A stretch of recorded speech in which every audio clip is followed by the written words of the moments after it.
नमस्कार, मैं डॉक्टर कृति साहित्यिक कृति के यूट्यूब चैनल पर फिर से आपका स्वागत करती हूं। आज हम देखेंगे यूजीसी नेट जेआरएफ हिंदी साहित्य के यूनिट 3 जिसमें 2013 के प्रश्न पत्रों को हमने शामिल किया है। तो चलिए शुरू करते हैं आज का वीडियो। और आप देखेंगे कि बहुत सारे प्रश्न हमें ऐसे मिले हैं जो हमने पिछली वीडियो में पढ़ा था। और अगर आपने हमारी पिछली वीडियो को अभी तक नहीं देखा है तो इस चैनल के डिस्क्रिप्शन बॉक्स में उसका लिंक दिया गया है, तो आप ज़रूर से देख लें। तो चलिए आज शुरू करते हैं वीडियो। यह है यूजीसी नेट 2013 का प्रश्न पत्र द्वितीय। थोड़ा इसको जूम कर देती हूँ, आपको देखने में सुविधा होगी। आप देख सकते हैं पहला जो प्रश्न है, वट पीपल के लेखक कौन है? तो वट पीपल के लेखक कौन है? रामधारी सिंह दिनकर। दूसरा जो प्रश्न है, समानांतर कहानी के पुरस्कर्ता हैं कौन है? महीप सिंह, कमलेश्वर, मोहन राकेश या राजेंद्र यादव। तो देखिए समानांतर जो कहानी है उसके पुरस्कर्ता कौन है? कमलेश्वर। जबकि महीप सिंह सचेतन कहानी, उसके बाद कमलेश्वर, ठीक है, आपने देख ही लिया कि कमलेश्वर समानांतर कहानी के हैं, ठीक है। मोहन राकेश और राजेंद्र यादव ये जो तीनों हैं, तीनों किसके हैं? नई कहानी के हैं। कमलेश्वर, मोहन राकेश और राजेंद्र यादव ये सब किसके हैं? नई कहानी के। जबकि महीप सिंह समानांतर कहानी के हैं, ठीक है। आगे देखेंगे शेष यात्रा की लेखिका कौन है? तो शेष यात्रा की लेखिका कौन है? उषा प्रियमवदा। सन 1984 की रचना है शेष यात्रा उषा प्रियमवदा की। आगे का प्रश्न देखेंगे, हिंदी साहित्य के प्रथम इतिहासकार हैं कौन है? जॉर्ज ग्रियर्सन, रामचंद्र शुक्ल, शिव सिंह सेंगर या फिर गारसा दत्त तासी। तो आपको पता होगा कि हिंदी साहित्य का जो प्रथम इतिहास ग्रंथ लिखा गया था वो फ्रेंच भाषा में गारसा दत्त तासी ने लिखा था। तो इसका जो सही उत्तर हो जाएगा ऑप्शन नंबर डी, गारसा दत्त तासी। आगे देखेंगे प्रश्न संख्या 5, कुमारपाल प्रतिबोध के रचनाकार कौन है? आपको पता है कुमारपाल प्रतिबोध किसकी रचना है? तो ऑप्शन देख लेंगे क्या है? हेमचंद्र, सारंगधर, सोमप्रभ सूरी या विद्याधर। तो कुमारपाल प्रतिबोध जो सही है उसका आंसर क्या होगा? Somprabh Suri. Option number C आपका सही हो जाएगा। आगे का प्रश्न देखेंगे, निम्नलिखित में कौन सी रचना उपन्यास नहीं है? अजय की डायरी, एक साहित्यिक की डायरी, जयवर्धन, पहला गिरमिटिया। आपको पता है कि ये सभी क्या है? अजय की डायरी, जयवर्धन, पहला गिरमिटिया ये क्या है? उपन्यास है। जबकि एक साहित्यिक की डायरी क्या है? मुक्तिबोध की डायरी है। तो ये उपन्यास नहीं है। तो ऑप्शन नंबर बी इसका सही उत्तर हो जाएगा। आगे का प्रश्न देखेंगे, इनमें से कौन नागरी प्रचारिणी सभा के संस्थापकों में नहीं है? राम नारायण मिश्र, श्याम सुंदर दास, रामचंद्र शुक्ल, ठाकुर शिव कुमार सिंह। तो आपको पता है कि नागरी प्रचारिणी सभा के संस्थापकों में श्याम, राम और शिव तीनों लोग हैं, ठीक है। जबकि रामचंद्र शुक्ल नहीं है। और नागरी प्रचारिणी जो सभा है ये बनारस में इसकी स्थापना की गई थी, ठीक है, 1893 में। आगे का प्रश्न देखेंगे, इनमें कौन वैष्णव भक्ति का आचार्य नहीं है? शंकराचार्य, रामानुजाचार्य, वल्लभाचार्य या मध्वाचार्य। ऑप्शन देखते ही आपको समझ में आ गया होगा कि वैष्णव भक्ति का आचार्य जो नहीं है वो कौन है? शंकराचार्य। और आप जानते हैं शंकराचार्य का जो मत है वो कौन सा है? अद्वैत, ठीक है। आगे का प्रश्न देखेंगे, प्रश्न संख्या 9, क्या है कि जगनिक की रचना कही जाती है? क्या कही जाती है? जगनिक की रचना कौन सी रचना? बिसलदेव रासो, परमाल रासो, पृथ्वीराज रासो या आल्हा खंड। तो जो जगनिक की रचना है वो कही जाती है Parmal Raso. Option number B आपका सही हो जाएगा। आगे देखेंगे, झोपड़ी से राजभवन तक के लेखक कौन है? तो झोपड़ी से राजभवन तक ये बहुत ही महत्वपूर्ण रचना है। किसकी? माता प्रसाद की रचना है। तो इसका जो ऑप्शन नंबर बी सही हो जाएगा, माता प्रसाद झोपड़ी से राजभवन तक के लेखक हैं। आगे देखेंगे, राम की शक्ति पूजा। आपको पता है राम की शक्ति पूजा निराला की है, सन 1936 की रचना है। तो राम की शक्ति पूजा की यौगिक प्रक्रिया का स्रोत क्या है? तो इसकी जो यौगिक प्रक्रिया का स्रोत है वो ऑप्शन नंबर सी, नव वेदांत। आगे देखेंगे प्रश्न संख्या 12, इनमें से कौन तार सप्तक के कवि नहीं है? देखिए, तार सप्तक के जो कवि है वो बार बार पूछे जाते हैं, इनका क्रम याद रखना बहुत ही ज़रूरी है। अगर आप मुझे बताएंगे तो मैं इसका क्रम बहुत ही आसान ट्रिक से आपको बता करके सिखा दूंगी, जिससे आप बहुत ही आसानी से याद रख पाएंगे। क्योंकि इस तरह के प्रश्न आप देख रहे हैं कि परीक्षा में पूछे जा रहे हैं कि तार सप्तक के कवि नहीं हैं। तो फिलहाल हम इस प्रश्न को देखेंगे कि इनमें से कौन तार सप्तक के कवि नहीं है। तो भवानी प्रसाद मिश्र जो है वो तार सप्तक के कवि नहीं, यानी ऑप्शन नंबर बी आपका सही उत्तर हो जाएगा। आगे देखेंगे प्रश्न संख्या 13। एक हथौड़ा वाला घर में और हुआ, किसकी पंक्ति है? तो ये प्रसिद्ध पंक्ति किसकी है? केदारनाथ अग्रवाल की। ऑप्शन नंबर ए आपका सही हो जाएगा। आगे देखेंगे प्रश्न संख्या 14। प्रयोगवाद को बैठे ठाले का धंधा किसने कहा है?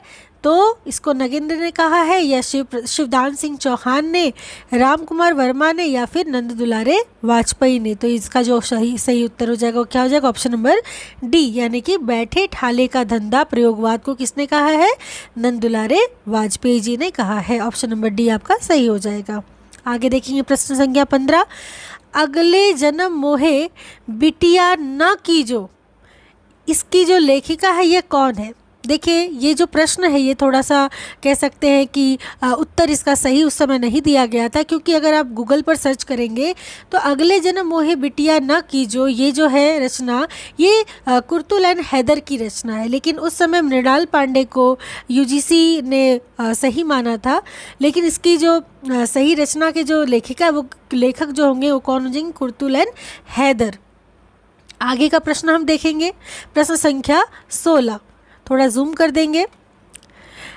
अग्निपथ के पार चंदन चांदनी का देश किसकी पंक्ति है? तो आपको पता है अग्निपथ के पार चंदन चांदनी का देश, ये प्रसिद्ध पंक्ति किसकी है? Option number B Mahadevi Verma की। आगे देखेंगे प्रश्न संख्या 17। आनंद कादम्बिनी के संस्थापक कौन है? तो आनंद कादम्बिनी जो पत्रिका उनके संस्थापक कौन है? Badri Narayan Chaudhary Premghan. Option number C आपका सही हो जाएगा। आगे देखेंगे प्रश्न संख्या 18। गोबर गणेश उपन्यास के लेखक कौन है? तो ये जो प्रसिद्ध उपन्यास है गोबर गणेश, ये रमेश चंद्र शाह का उपन्यास है, यानी ऑप्शन नंबर ए आपका सही उत्तर होगा। आगे देखेंगे प्रश्न संख्या 19। फादर कामिल बुल्के को हिंदी साहित्य में महत्व दिए जाने का कारण है? क्या क्या कारण है? कोश निर्माण, ये सभी, राम कथा लेखन, तुलसी साहित्य के विशेषज्ञ। तो जी इसका ऑप्शन नंबर बी सही आपका हो जाएगा, यानी कि ये सभी। आगे देखेंगे प्रश्न संख्या 20। आत्माराम की टे निबंध में आत्माराम के प्रतीक हैं गोविंद नारायण मिश्र, गोपाल राम गहमरी, महावीर प्रसाद द्विवेदी और बाल मुकुंद गुप्त। तो आत्माराम की टेटे जो निबंध है इसमें आत्माराम के जो प्रतीक है वो कौन? ऑप्शन नंबर डी बाल मुकुंद गुप्त। और आप देखेंगे बाल मुकुंद गुप्त और महावीर प्रसाद द्विवेदी के बीच का कुछ कह सकते हैं कि एक तरीके से आलोचनात्मक रूप में एक दूसरे को फटकारा गया था, कुछ कहा गया था, मतभेद हुआ था, ठीक है, जिसमें आत्माराम की टेटे रूप में बाद में जाकर के बाल मुकुंद गुप्त के बारे में लिखा गया। तो ये जो टेटे में आत्माराम के प्रतीक कौन है? बाल मुकुंद गुप्त। ठीक है, आगे देखेंगे प्रश्न संख्या 21। प्रकाशन के अनुसार इन आलोचना ग्रंथों का सही अनुक्रम कौन सा है? तो इसका ऑप्शन नंबर बी सही हो जाएगा। हिंदी नवरत्न 1910, प्रेमचंद और उनका युग 1952, हिंदी साहित्य के 80 वर्ष 1954 और छायावाद 1955, यानी ऑप्शन नंबर बी आपका सही उत्तर होगा। आगे देखेंगे प्रश्न संख्या 22। जन्म के आधार पर इन निबंधकारों का सही अनुक्रम कौन सा है? तो ऑप्शन नंबर डी इसका सही हो जाएगा। डॉक्टर संपूर्णानंद 1891, रामवृक्ष बेनीपुरी 1896, वासुदेव शरण अग्रवाल 1904 और भगवत शरण उपाध्याय 1910। ऑप्शन नंबर डी आपका सही उत्तर हो जाएगा। आगे देखेंगे प्रश्न संख्या 23 में प्रकाशन वर्ष के आधार पर इन उपन्यासों का सही अनुक्रम क्या है? इसमें ऑप्शन नंबर ए आपका सही हो जाएगा, जिसमें सबसे पहले क्या आएगा? रुकोगी नहीं राधिका 1967 की रचना है, आपका बंटी 1971 की रचना है, सूरजमुखी अंधेरे के 1972 की रचना है और चितकोबरा 1979 की रचना हो जाती है। इस प्रकार ऑप्शन नंबर ए आपका सही हो जाएगा। आगे देखेंगे प्रश्न संख्या 24, प्रसाद के नाटकों का सही अनुक्रम कौन सा है? तो इसका ऑप्शन नंबर सी सही हो जाएगा। राज्यश्री 1915, विशाख 1921, अजातशत्रु 1922 और स्कंदगुप्त 1928। ऑप्शन नंबर सी आपका सही उत्तर होगा। आगे देखेंगे प्रश्न संख्या 25, जैनेन्द्र कुमार के उपन्यासों का सही अनुक्रम कौन सा है? तो जैनेन्द्र कुमार के उपन्यासों में ऑप्शन नंबर बी आपका सही हो जाएगा। सुनीता, त्यागपत्र, कल्याणी और तब जाकर सुखदा। आगे देखेंगे प्रश्न संख्या 26, काल के अनुसार निम्नलिखित आचार्यों का सही अनुक्रम क्या है?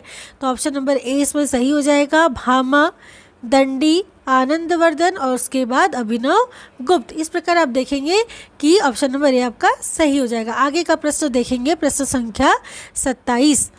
तो प्रश्न संख्या 27 में पूछ रहा है, थोड़ा जूम कर लिए हैं ताकि आपको आराम से दिख जाए। चरण में वर्णों की संख्या कम से अधिक के आधार पर इन वार्णिक छंदों का सही अनुक्रम कौन सा है? तो इसमें जो ऑप्शन नंबर आपका डी सही हो जाएगा। इंद्र वज्रा, इसमें जो वर्णों की संख्या होती है वो 11 होती है। वसंत तिलका में 14 होती है। मंदाक्रांता में 17 होती हैं और शार्दुल विक्रीडित में 19। तो इस प्रकार ऑप्शन नंबर डी आपका सही उत्तर हो जाएगा। आगे देखेंगे, आदिकाल के निम्नलिखित रचनाकारों का सही अनुक्रम क्या है? इसमें ऑप्शन नंबर सी आपका सही उत्तर हो जाएगा। सबसे पहले सरहपा, फिर गोरखनाथ, अमीर खुसरो, उसके बाद विद्यापति। ठीक है, आगे देखेंगे ऑप्शन नंबर यानी कि ऑप्शन नंबर सी सही हो गया। आगे देखेंगे प्रश्न संख्या 29, स्थापना के आधार पर इन हिंदी संस्थाओं का सही अनुक्रम कौन सा है? हिंदी संस्थाओं का अनुक्रम पूछा जा रहा है। इसमें ऑप्शन नंबर ए आपका सही हो जाएगा, जिसमें पहला क्या है, काशी नागरी प्रचारिणी सभा 1893, हिंदी साहित्य सम्मेलन 1910, प्रयाग राष्ट्रभाषा प्रचार समिति 1936 और उसके बाद साहित्य अकादमी 1954। ऑप्शन नंबर ए आपका सही उत्तर हो जाएगा। आगे देखेंगे प्रश्न संख्या 30, जन्म के आधार पर इन कवियों का सही अनुक्रम क्या है? इसमें ऑप्शन नंबर बी आपका सही उत्तर हो जाएगा। कुंभन दास, सूरदास, परमानंद दास और तब जाकर कृष्णदास। आगे देखेंगे प्रश्न संख्या 31, पूछ रहा है निम्नलिखित भाषा रूपों और उनके प्रयोक्ताओं को सुमेलित कीजिए। अर्थात भाषा रूप का जिसने जिसने जो प्रयोग किया है, प्रयोक्ता जो है उनके साथ उनका मिलान करना है। तो दखनी का जो किया था सबसे पहला प्रयोग किसने किया था? कुतुब शाह। कोसली का दामोदर पंडित, ब्रजबुली का शंकर देव अवतरे और संदा भाषा आप जानते हैं सरहबपाद। ठीक है, तो इसका जो ऑप्शन नंबर बी है आपका सही उत्तर होगा। आगे देखेंगे प्रश्न संख्या 32, निम्नलिखित इतिहासकारों को उनके लेखकों से सुमेलित कीजिए। हिंदी साहित्य का अतीत, हिंदी साहित्य और संवेदना का विकास, हिंदी साहित्य का वैज्ञानिक इतिहास और हिंदी साहित्य का आलोचनात्मक इतिहास। आपको पता है हिंदी साहित्य का अतीत किसका है? विश्वनाथ प्रसाद मिश्र। हिंदी साहित्य और संवेदना का विकास रामस्वरूप चतुर्वेदी। हिंदी साहित्य का वैज्ञानिक इतिहास गणपति चंद्र गुप्त और उसके बाद हिंदी साहित्य का आलोचनात्मक इतिहास राम कुमार वर्मा। यानी ऑप्शन नंबर सी आपका सही उत्तर हो जाएगा। आगे देखेंगे प्रश्न संख्या 33, निम्नलिखित रचनाओं को उनके कवियों के साथ सुमेलित कीजिए। बीजक आपको पता है कबीर का है, अखरावट जायसी, भक्तमाल नाभादास और श्याम सगाई नंददास। तो ऑप्शन नंबर सी आपका सही उत्तर हो जाएगा। आगे का प्रश्न देखेंगे, प्रश्न संख्या 34 पे जाएंगे।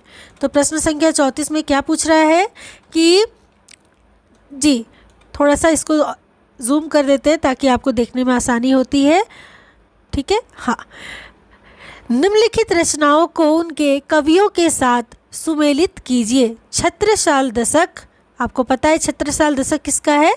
भूषण की रचना है। कवि कुल कल्पतरु चिंतामणि, अब ठीक है, भाव विलास भवानी विलास ये सब पता आपको देव की है। इश्क लता किसकी है? घनानंद की है। तो ऑप्शन नंबर डी आपका सही उत्तर हो जाएगा। आगे देखेंगे प्रश्न संख्या 35, निम्नलिखित काव्य छंदों को उनके प्रयोक्ता कवियों के साथ सुमेलित कीजिए। काव्य छंदों को बोल रहा है, ठीक है। तो आप ध्यान दीजिए, सोनेट किसका है? त्रिलोचन का है। हाइकू किसका है? अज्ञेय का है। सवैया जो है वो गया प्रसाद शुक्ल स्नेही का है। और कवित्व अयोध्यासी उपाध्याय हरिऔध का। ऑप्शन नंबर डी आपका सही हो जाएगा। आगे देखेंगे प्रश्न संख्या 36 को। निम्नलिखित काव्य पंक्तियों के साथ उनके कवियों को सुमेलित कीजिए। चिर सजग आंखें उनिंदी आज कैसा व्यस्त बाना। चिर सजग आंखें, ये हमेशा महादेवी ही इस प्रकार के प्रतीकों को प्रयोग करती है। तो चिर सजग आंखें महादेवी वर्मा। रूपोद्यान प्रफुल्ल प्राय कलिका, ये जो है आपका क्या हो जाएगा? अयोध्यासी उपाध्याय हरिऔध का। वेदने तू भी भली बनी, मैथिली शरण गुप्त का।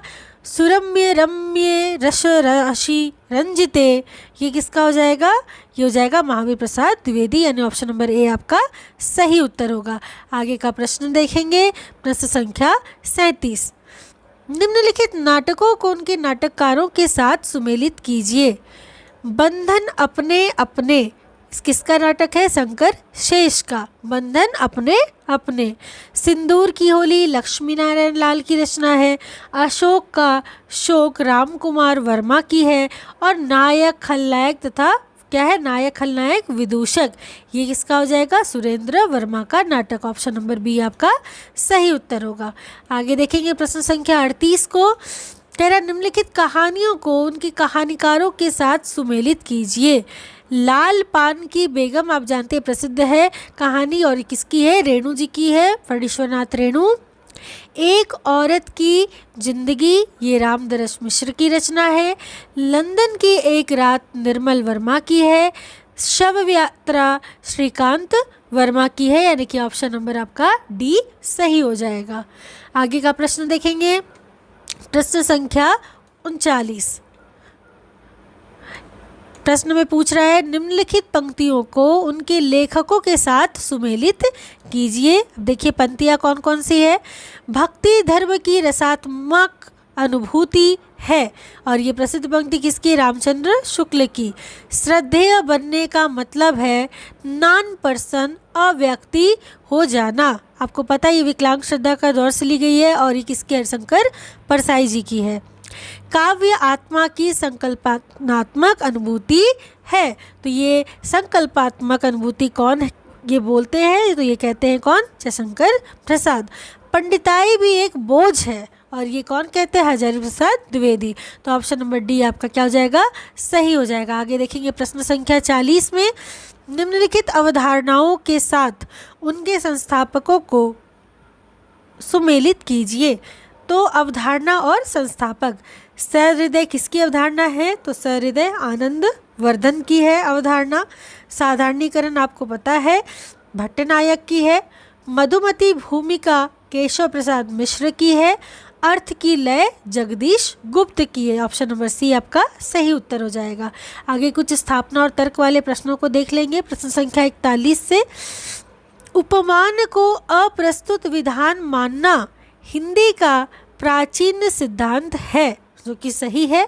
आगे इसका तर्क देखेंगे। यह स्थापना आचार्य रामचंद्र शुक्ल की है, अर्थात यह नवीन सिद्धांत है। नहीं, ये गलत है, यानी कि ए सही आर गलत। ऑप्शन नंबर ए आपका सही उत्तर हो जाएगा।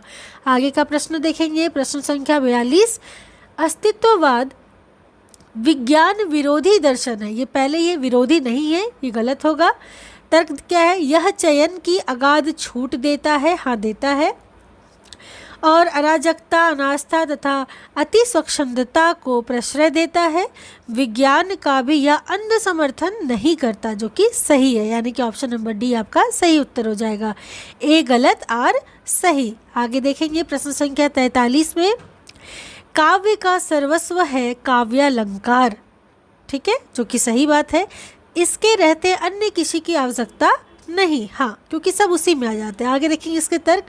काव्य अलंकार में रसध्वनि, रसवद अलंकार आदि समस्त संप्रदायों का स्वतः सन्निवेश हो जाता है, वही सच्चे अर्थों में शोभाकारक धर्म है। जी हाँ, ये दोनों सही है, यानी कि ऑप्शन नंबर ए आपका सही उत्तर होगा। आगे देखेंगे, बिंब का मुख्य ध्येय होता है वर्ण विषय का ऐन्द्रिय प्रतिबिंबन। हाँ, ये सही है, बिंब का होता है। आगे तर्क देखेंगे, बिंब विधायक रचनाकार ज्ञानेंद्रियों के माध्यम से अपने भावों का सम्मूर्तन करके उनका संप्रेषण करता है और अपने बिंब से पाठक को जोड़ता है। हाँ, ये क्या हो जाएगा, सही, यानी कि ए और आर दोनों सही। ऑप्शन नंबर सी आपका सही हो जाएगा। आगे देखेंगे प्रश्न संख्या 45। स्थापना में कह रहा है स्वच्छंदवाद ना छायावाद है ना रहस्यवाद।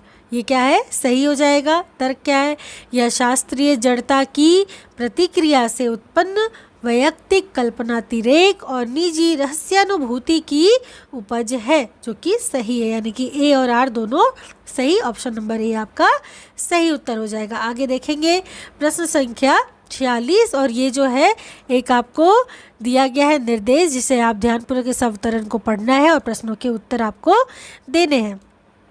तो हम अवतरण सबसे पहले पढ़ लेंगे।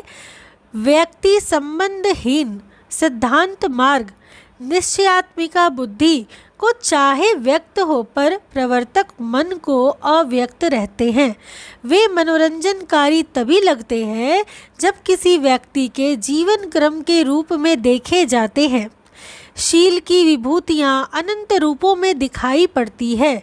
मनुष्य जाति ने जब से होश संभाला तब से वह इन अनंत रूपों को महात्माओं के आचरणों तथा आख्यानों और चरित्र संबंधी पुस्तकों में देखती चली आ रही है। जब इन रूपों पर मनुष्य मोहित होता है तब सात्विक शील की ओर आप से आप आकर्षित होता है।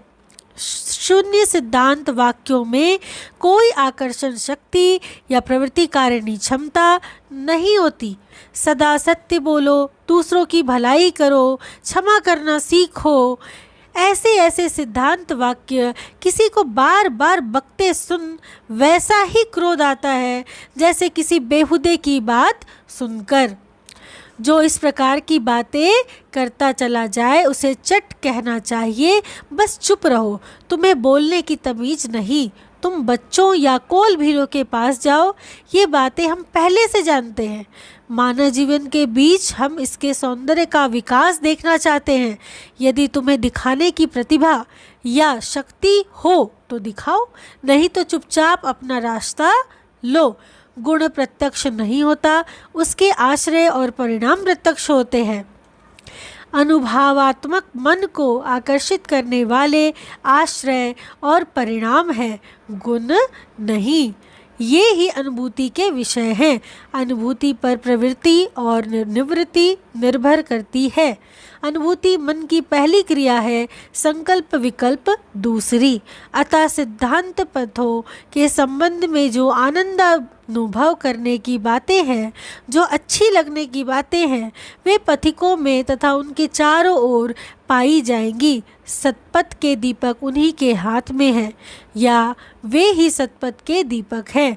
सत्वोन्मुख प्राणियों के लिए ऐसे पथिकों के सामीप्य लाभ की कामना करना स्वाभाविक ही है। अब इससे जुड़े कुछ हम प्रश्नों को देख लेंगे। पहला प्रश्न पूछ रहा है, मनुष्य सात्विक शील की ओर आप ही आप आकर्षित कब होता है?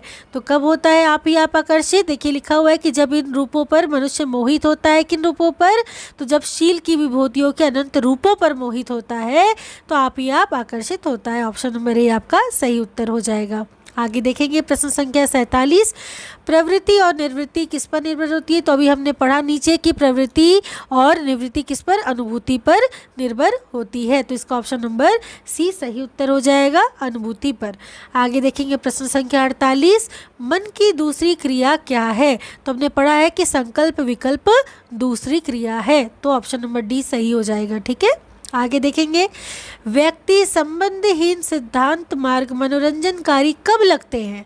तो यहाँ देखिए मनोरंजनकारी कब लगते हैं, जब वे किसी व्यक्ति के जीवन क्रम के रूप में देखे जाते हैं। तो इसका ऑप्शन नंबर सी सही उत्तर हो जाएगा, जब वे किसी व्यक्ति के जीवन क्रम के रूप में देखे जाते हैं। और आखिरी प्रश्न देखेंगे, प्रश्न संख्या 50, मानव जीवन के बीच हम किस सौंदर्य का विकास देखना चाहते हैं। तो केवल बातों क्या बोल रहा है, ऑप्शन नंबर बी, सिद्धांत वाक्यों में निहित बातों का विकास देखना चाहते हैं। ठीक है, तो इस प्रकार आपने 50 प्रश्नों को हल कर लिया है और आप अच्छे से अपनी तैयारी करिए। उसी प्रकार इस चैनल से जुड़े रहिए ताकि हम बहुत सारे प्रश्नों को इसी तरीके से सॉल्व करते रहें, जिससे कि आपकी परीक्षा की तैयारी भी होती रहेगी और एक टेस्ट की तरह आप इसको देते रहेंगे। तो आपका बहुत बहुत धन्यवाद और अच्छे से पढ़िए, खूब आगे बढ़िए। नमस्कार।